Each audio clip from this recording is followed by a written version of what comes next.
now we have our 12-15 class going on. It's a great group, the lunchtime crowd. This is my favorite place in the world. I was peeking in the window 3 years ago and she waved me in, and it's history from there. I contacted Trish and she convinced me to join. I made you join? Is that what you said? I made her join. Convinced her? No, she called me because she was ready. She was ready. She's doing awesome. You joined first, and then her boyfriend contacted me to do an internship, and our internships were full. Coaching jobs were full at the time. And I didn't realize, and he didn't tell me, that his girlfriend had already joined. So he was also interested in joining, and so that's intern Phil. Ding. But yeah, so then now we have both of them. They're a great couple.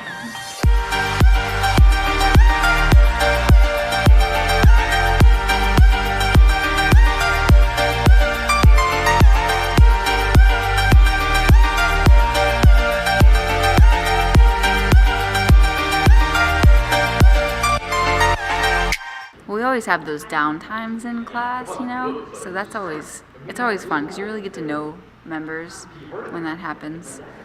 Once people have been here for a while, they're obviously very open to talk about anything. Sometimes you hear more things than I actually wanted to hear, but I'm totally okay with it because they're comfortable and they're honest, and I love that about them. Some people are very quiet and timid, others aren't, and you'll see it right away, but once people get to know each other, they really start to flock towards similar people, and it's not cliquey at all, which is, some people think that, but it's not cliquey whatsoever. We don't have that. Everyone's very friendly and open and is helping each other on get their weights out and get their weights put away and cheering people on at the end of the day. So, but there's always those downtime moments. Like yesterday, Zach, everybody's talking about the Super Bowl, right? People are like, one's going for one team, the other's going for the other team, and they're all just like reflecting on the game, and like that's all they were talking about for the first 10 minutes of class. We didn't even start anything. Mobility was going for about 10 minutes, but like that's the kind of stuff that people come back for because they really want to just be here, and like the social part is huge for people. I have a lot of families with like 4 or 5 kids, and so like this is their hour to just like vent and have fun and be social and meet people, so it's cool. Alright guys, a couple things for you. Valentine's Day, Bring a Friend Day is coming up. It is the 14th and 15th, so if you have a friend, family member, coworker, anyone you could think of, even if you need a guy in the store, just invite them in. Does not matter to us. Bring them in. You got 2 days, any class you so please, and we'll be here to put them through a nice workout. Hopefully if they're your friends, they're still your friends after. CrossFit Open is coming up. If you have not signed up already, you might as well. Because when you come to class, you're doing the workouts anyway.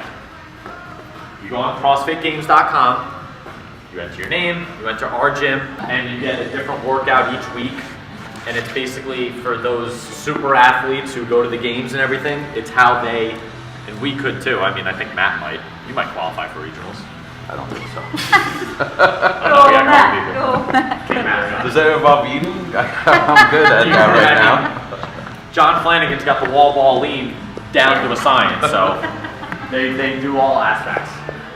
But it's the way you qualify to go to the CrossFit Games. So it's like the Open, Regionals, CrossFit Games. So it's like the first step in the qualifying process. There are t-shirts that are being made for this year's Open, so make sure you sign up, grab a t-shirt. Again, nice way to just advertise. You have CrossFit Open, our gym name, and everything like that. Nice t-shirts.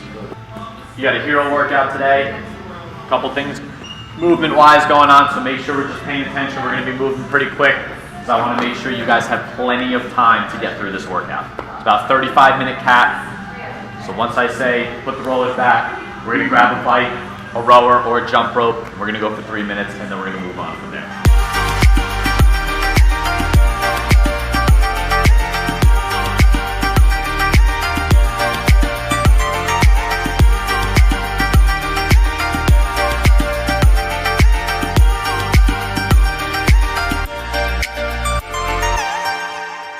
Yeah, 7. It's a hero workout, so we kind of do it in memory of people we've lost during various incidences, whether it be first responders, whether it be police officers, firefighters, EMTs, and then mostly the military, especially when it comes to combat. Now the 7 is significant because back in 2009, I think it was December 30th, 7 CIA agents got a tip from an informant that they had some information regarding terrorist organizations in Afghanistan, so they went to meet with the guy.